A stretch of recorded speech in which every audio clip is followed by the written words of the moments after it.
Esther Vincent here. She is from Northern Water, and I will go ahead and take it away. Thank you. I think our bios were a little off. I think you just met Mr. Gloom and I'm Miss Doom, so I'm sorry about that. I'm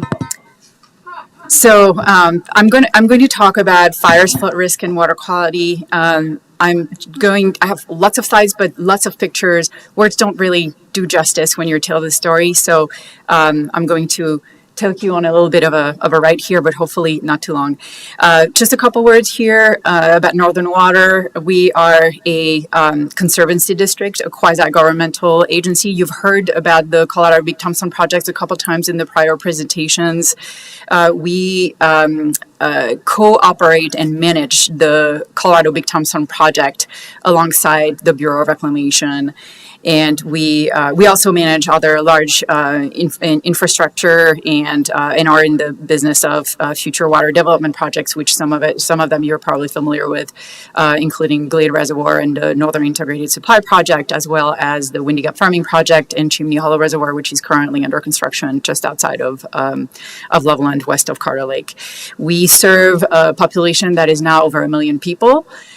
We are a raw water provider, so that was a term that was used earlier. So what that means is that we don't treat the water, we manage a collection system that stores the water and then distributes it to the end users, being municipalities that now own about 70% of our shares, the shares in our system, and then about 29-30% that is still in the hands of agriculture.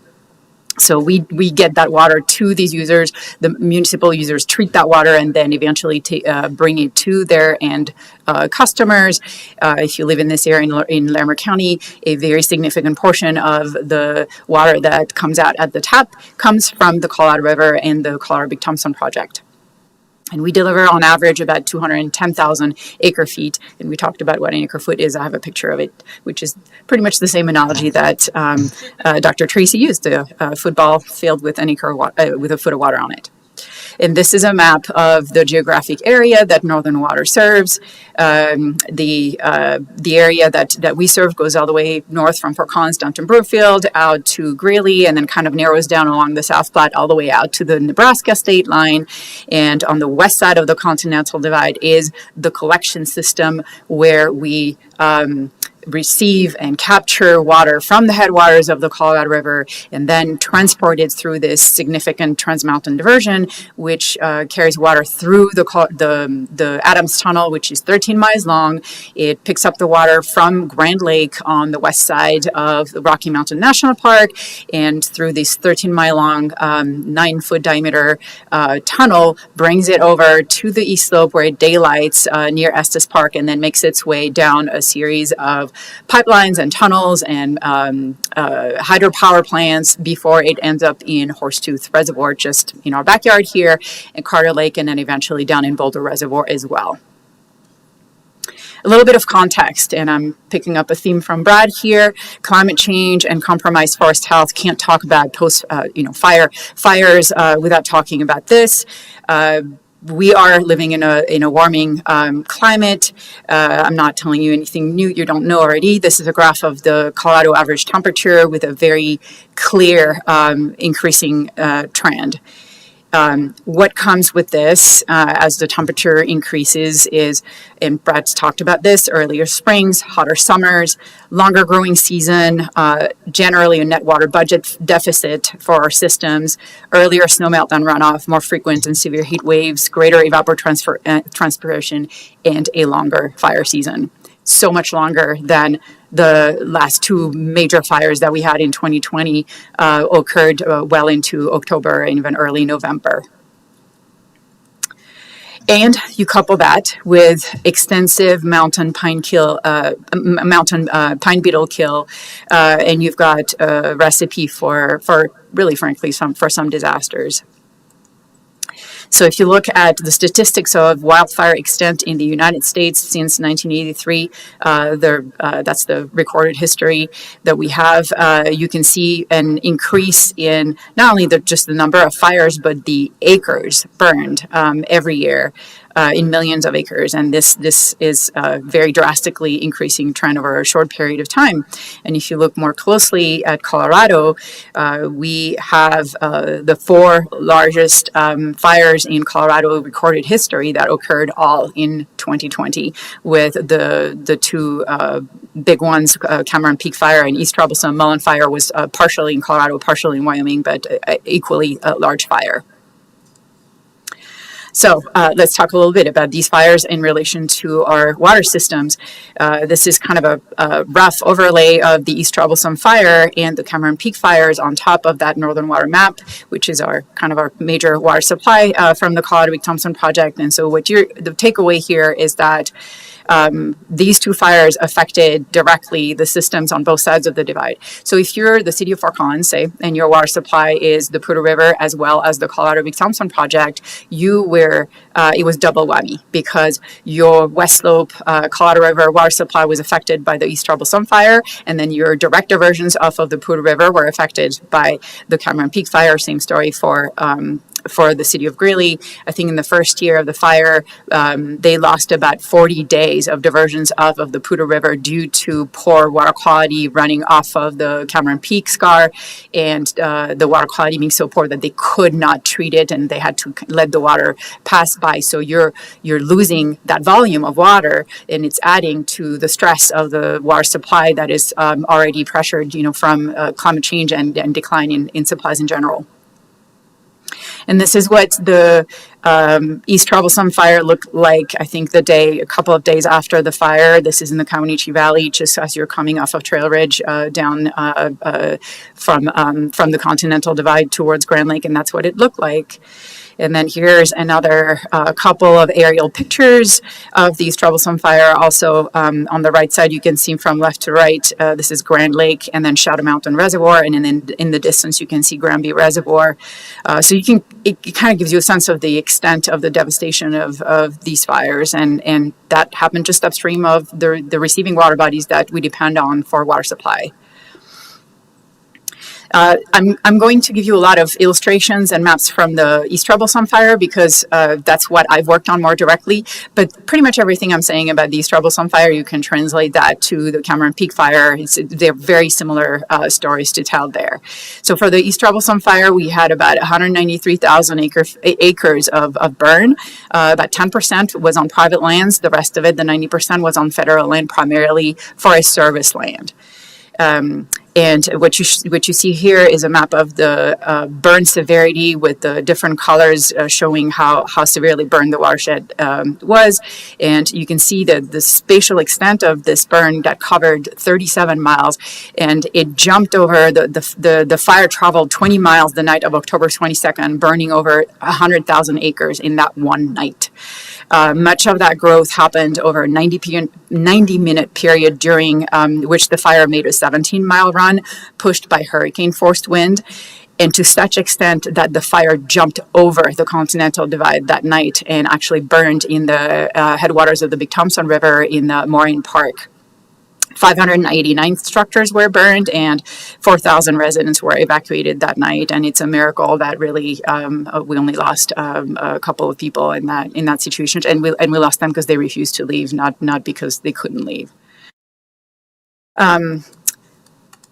So water quality impacts. So when you have a severe burn on the landscape, it really changes the way the hydrology processes work, because in some places of the watershed, if there's severe burn, it changes the characteristics of the soil. The soil essentially melts, and it creates almost this like plastic layer on top of the soil, and the water no longer infiltrates into the ground. You have no more trees and vegetation that intercept the water, and so it all flows downhill with a lot of force and concentration of the volumes of water. So with that comes erosion and transport of material, including ash, but then eventually it's sediment, it's debris, and it doesn't take a big precipitation event to set the wheels in motion. And once that cycle starts, it tends to feed on itself over time, and the erosion kind of speeds up over time in certain areas. And it carries more nutrients and more compounds that get dissolved in the water, or not dissolved, or can be just suspended in the water, and all that makes it into downstream water bodies and streams and impoundments. And because of that, you have significant changes both in quantity of water that comes down from the burn scar, as well as the quality of water that comes from these burn scars.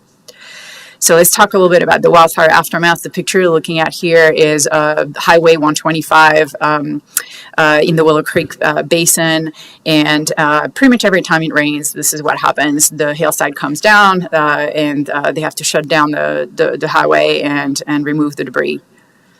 So the kinds of impacts that you see in the wake of a fire includes debris flows, flooding, water treatment intakes shut off, loss of storage capacity. So you have all this material that's moving into reservoirs, and it deposits, and then it sits there. So you're losing your storage volume.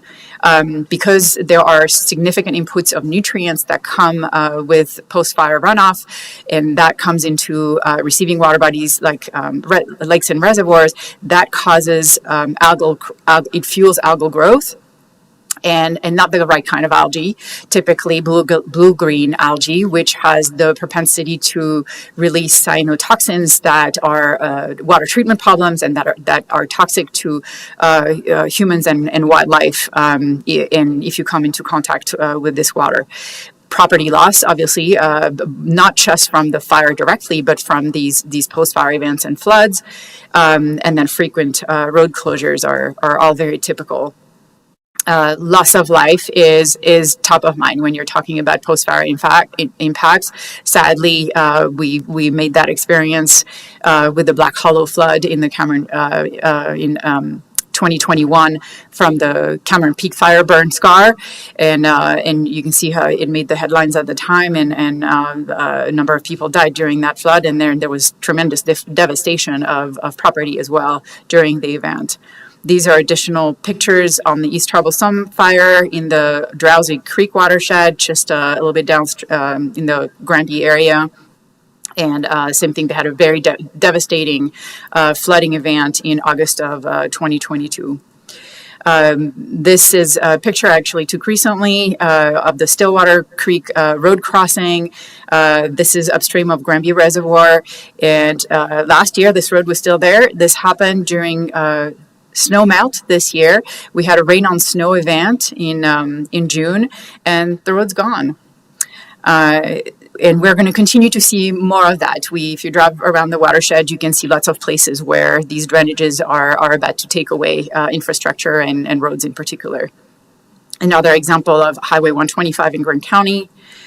And then there's degraded water quality during spring runoff, but also during storm events. These are data that show the turbidity in Willow Creek Reservoir. It's one of our water features on the west slope, and typically when you get to 100 NTUs, which is the red line on the graph, water treatment plants can't treat that water. You can see here the data goes way beyond that. We have readings of 1,000 NTUs on a regular basis. This was data from 2022. This is a Blackwater Event on the North Inlet that flows into Grant Lake directly. This was after a storm event in August of 2021. These are samples we collected just the day after. They were, just straight black, and you can sit them on the shelf for months, and they'll just stay black. It doesn't settle. It doesn't, go away. The Grand Lake Beach, that same day, August 4th, from that Blackwater Event. Grand Lake is a tourism-driven economy, so when these kinds of things happen, this is very impactful to them. Willow Creek Reservoir has experienced these harmful algae blooms now repeatedly since the fire, and we have had the presence of cyanotoxins detected in the reservoir. It had to be closed to recreation in 2022. This is an aerial picture of that algae bloom in Willow Creek. And then we have debris that comes into the system. This is a debris boom. We have installed several debris booms at key points in our infrastructure to protect that infrastructure from these debris that come in and accumulate them in places where we can go in and remove them.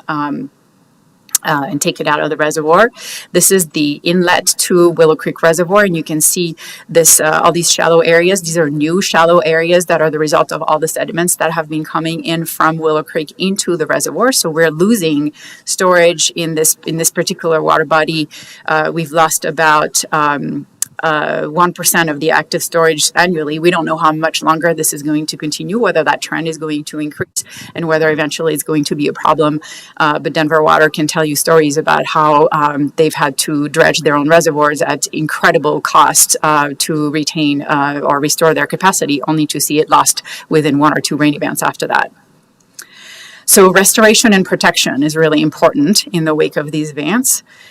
We've done a lot of that collaboratively with a lot of partners, and it's included some post-fire flood protection, so helping the communities set up flood protection walls with like sandbags, but also working on the streams themselves, hardening the streams in places where there was a lot of erosion to protect infrastructure, protect with debris booms. I've talked about that, places where it's really important. And then we've done a lot of mulching of the watershed. We've covered, a lot, it's all relative, 12,000 acres. When you compare that to the 193,000 acres that burned, it seems like a lot of acres, but it's not. It's a small portion of the watershed that we've treated. But we've done 2 years of that. It cost $26 million to do this work. It's primarily on private lands, but also on federal lands, on Forest Service lands. And the idea there is to try to reduce the impact of these water drops when they fall on the bare soil, and to put a cover on it so that we minimize the amount of erosion that happens and allow the soils to stabilize, and hopefully vegetation to be able to take hold and regrow and then stabilize the hill slope. This is a mulching event. We did 19,000 drops like this one that you just saw on the movie. So what does that mean for the future? The strategies that we need to employ to be prepared, because we're going to continue. We can do all kinds of forest health, proactive forest health work. That's good. That needs to be part of the strategy. But we're never going to treat the entire watersheds in the forest that are upstream of our water supply systems. And so we're going to have fires, even if we get really good at forest health management. We're going to have fires nonetheless. And so we need to be prepared to respond better to these events when they happen. And that comes with the development of social infrastructure, relationship building between agencies, but also within the community so that they know what to do in the wake of these events. A lot of funding and capacity for agencies. It takes millions and millions of dollars to do this kind of work, and preparing for scarcity, because that means also at times you're not going to be able to use the water that is coming by in the river. You have to let it go by. So you have to also think about the water, the demand side management that Lindsay was talking about a little bit. We need to think about water supply, storage, and portfolio diversification. Go back to the story of Fort Collins, where both of their water supply sources were affected by fires the same year.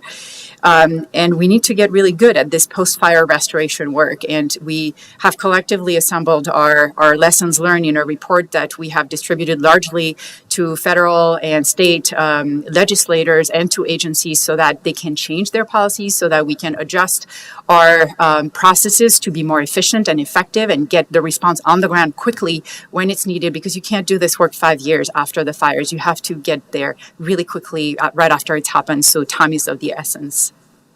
And that's all I have, and I will take any questions. Thank you.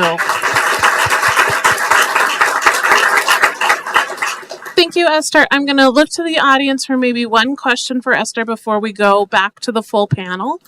So question for Esther, please go ahead.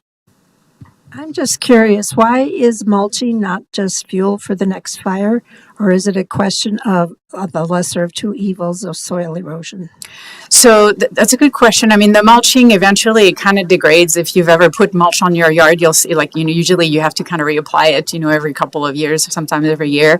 It breaks down over time. So it's not really a fuel source, and especially in the quantities that we're putting on the ground relative to the dead wood that's already there from the forest. Thank you. Good question.